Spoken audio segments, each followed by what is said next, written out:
Anéantissons-nous donc la loi par la foi? Loin de là. Au contraire, nous confirmons la loi. Romains chapitre 3, verset 31.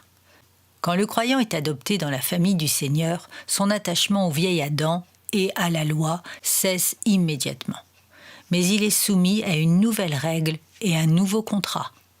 Croyants, vous êtes des enfants de Dieu et votre premier devoir est d'obéir à votre Père céleste.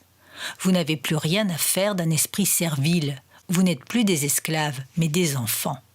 Et à présent, étant donné que vous êtes des enfants bien-aimés, vous devez obéir au moindre souhait de votre Père, à la moindre suggestion de sa volonté. Vous demande-t-il de remplir un ordre sacré?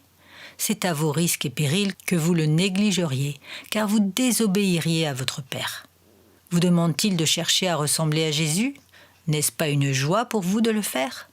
Jésus n'a-t-il pas dit « Soyez parfaits comme votre Père qui est aux cieux est parfait » ? Alors, non pas parce que la loi le demande, mais parce que votre Sauveur vous y invite, vous travaillerez à cette perfection en sainteté. Demande-t-il à ses saints de s'aimer les uns les autres? Faites-le, non pas parce que la loi dit « aimez votre prochain », mais parce que Jésus dit « si vous m'aimez, gardez les commandements que je vous ai donnés ». Et ceci est le commandement qu'il vous a donné, aimez-vous les uns les autres.